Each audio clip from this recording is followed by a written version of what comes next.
Hey, thanks for joining me. Recently, I started going through Stormwatch and did the first three issues, and then after the first three, issues 4 and 5 were drawn by Brett Booth, and I was looking at those and I was kind of talking out loud. I'm like, is this Brett Booth's first work? You know, it's clearly amongst the first things he's ever done. I'm sure he's probably did some pinups in places like this Wildcat source book, which he had several images in there. He goes on to draw Backlash. He drew some Stormwatch. He drew the Kindred. He was pretty damn good, all things considered. But I was like, were those Stormwatch issues 4 and 5, his first thing?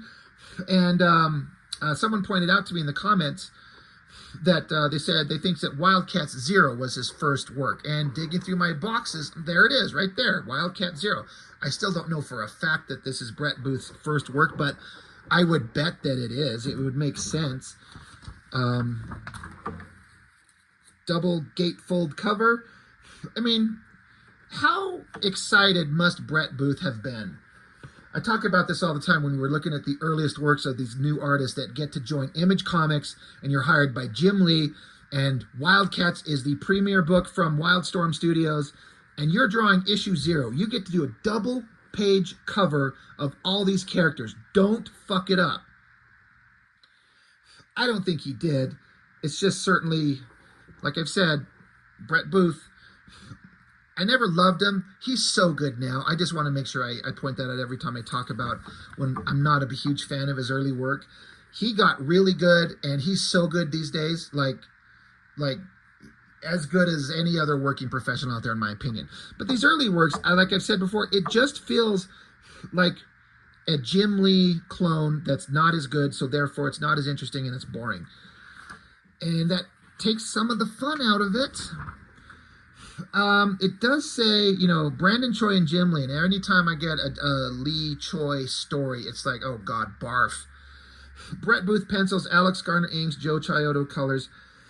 It doesn't say, but I am 100% convinced that Jim Lee did layouts on this, because every page has a strong Jim Lee vibe to it, the likes of which Brett Booth does not have on his own. Brett Booth has his own kind of vibe, which is an Image Comics, Wildstorm type of drawing style, but it doesn't have specific shot choices that very specifically and clearly remind me of Jim Lee, which this issue does everywhere. So I bet Jim Lee did layouts. Again, and if this is Booth's first work, that makes sense. He's like, here's the plot. Here's how I would break this down. Here's the basic thumbnails. Now you pencil the shit out of them. We'll have someone ink them and we'll have a book. So just this first shot of Void, her sitting there, I feel the Jim Lee, not just in an artist trying to do the Jim Lee style, but the layout choices. These pages here, the close-ups of the eye, this particular angle on this face, these shots there, the spaceship in space, it just is, this is Jim Lee layouts.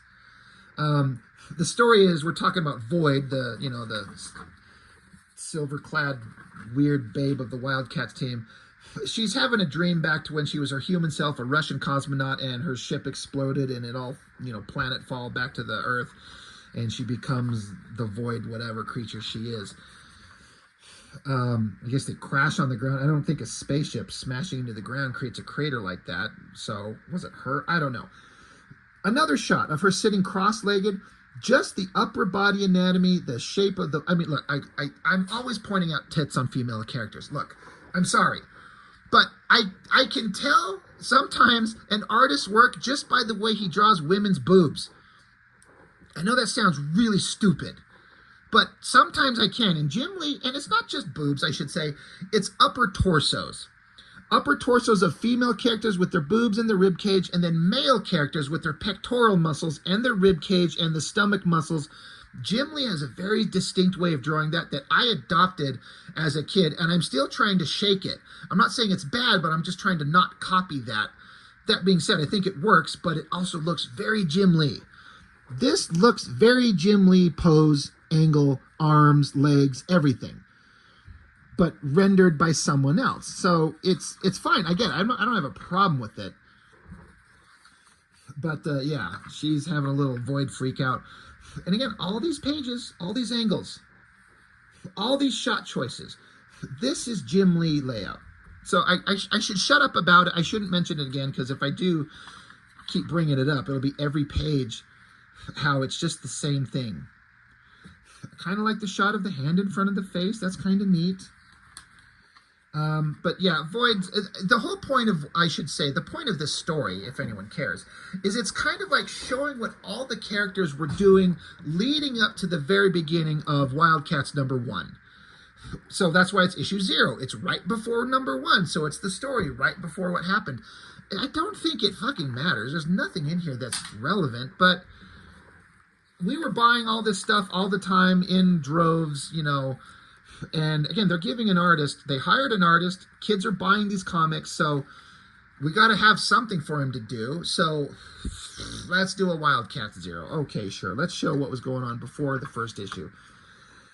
That is not a Jim Lee face. That is definitely a Brett Booth face.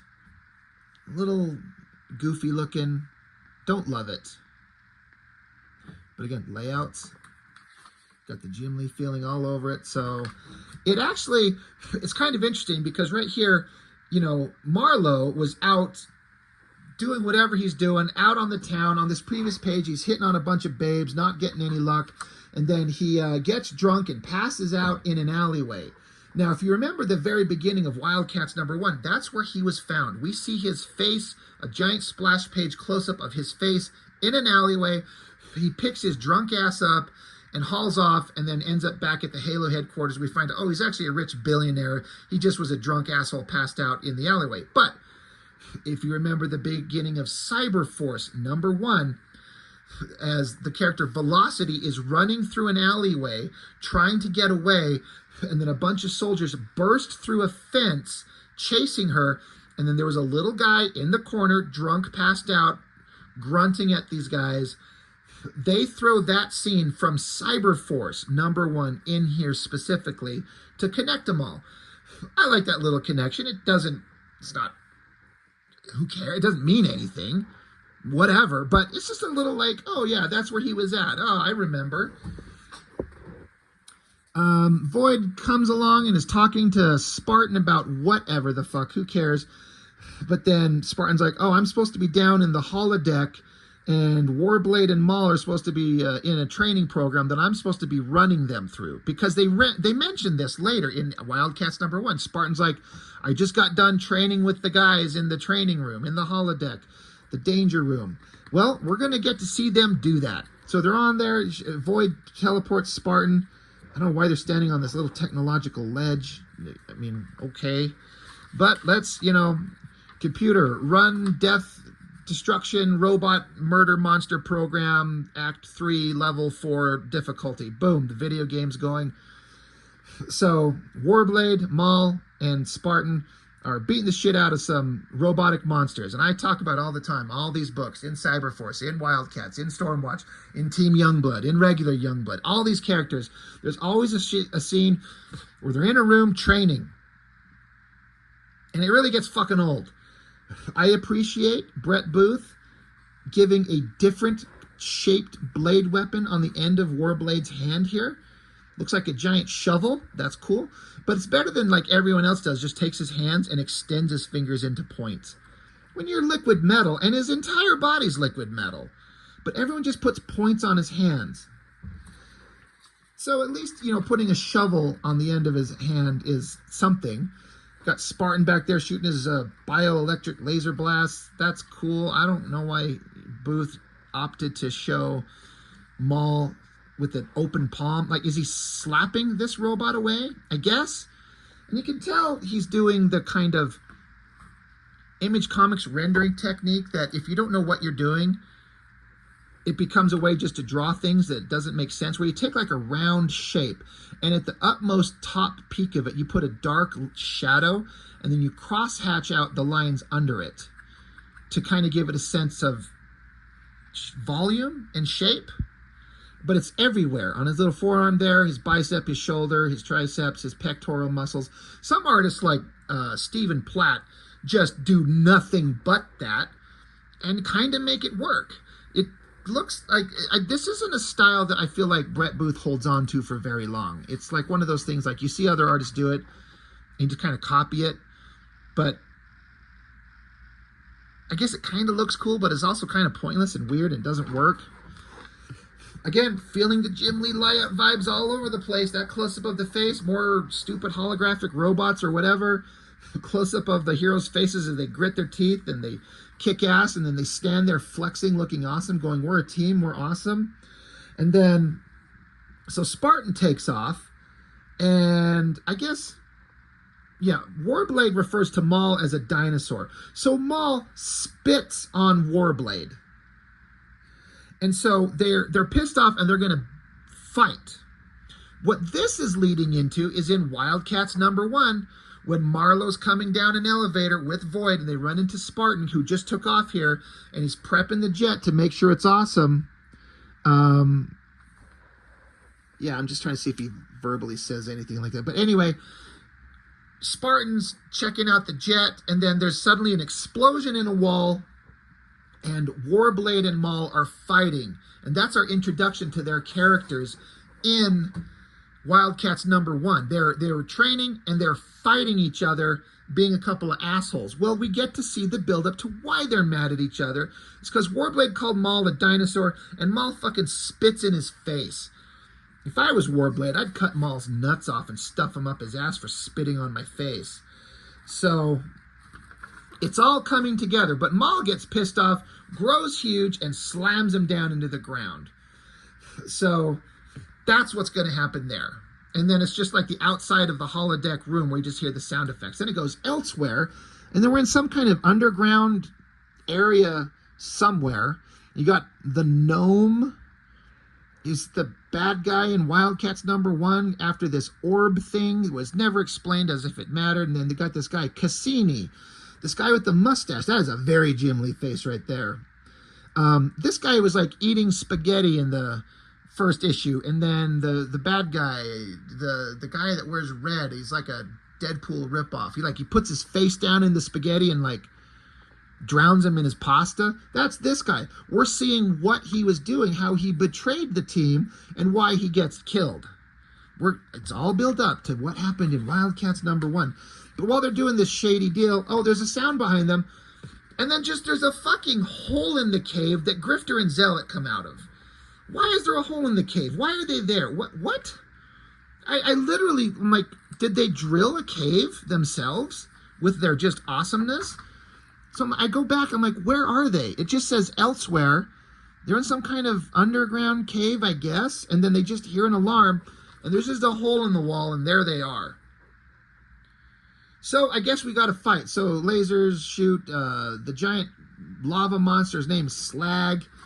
He's getting up in their faces. So Grifter's like, I'll take on these other two assholes. I'll take on Harm and Attica is his name. Zealot, stab the liquid monster guy through the neck and the nuts. So she does. That feels like a Jim Lee layout if I've ever seen one. So they're fighting. Zealot standing there looking awesome. She's like, I'll kill you all because that's what I do. I kill things. Then, now we're back to Grifter. It's on his motorcycle, looking awesome. Remember when I think the first time we met him in Wildcats #1 is he was going to the Titty Twister. Oh, it's called the Hot Spot, but it would be better if it was called the Titty Twister. That's the exact outfit, like the backwards hat, the blonde hair, the sunglasses. That's exactly how Jim Lee had him, because he's out there searching for he's searching for Voodoo, even though he doesn't know that's who. He just knows that there's somebody in here that I'm looking for. He goes in there, and then we're introduced to Voodoo, and we find out that her name's not Voodoo, but why do we call her that? Because the other slutty strippers are like, hey, I was supposed to wear the Voodoo outfit tonight. And the other girl's like, hey, shut up. Can't you see the kid's a natural? So that's why she's in this outfit that makes no sense, but it's a stripper outfit because she's at the Titty Twister, And she's like, hey, I got a feeling things are finally going to go my way tonight, which leads right up to Wildcats #1. She's out there on the dance floor. Grifter shows up. Bad guys show up. People get slaughtered. And that's the introduction. And then that's the end of the book. So, I mean, it's kind of a... If the Wildcat story was interesting, I guess seeing the build-up to the characters right before issue 1 would be interesting. It's nothing there. It's just more of the same. But, 14-year-old we're kind of like, this is awesome. I guess it's cool. These things kind of don't age well. It's just like, who cares? I don't fucking care, man. I really don't. But it's not the worst thing ever. It's okay. It leads up to the first issue. So, do you start here if you want to read the Wildcats comic in chronological order? I don't know. I don't know that you do. I don't know what you do. But there it is, Wildcat 0. Brett Booth on pencils with heavy Jim Lee layout influence. So it's kind of okay. That's all I've got. Thank you for watching. I really appreciate it. I'll see you next time.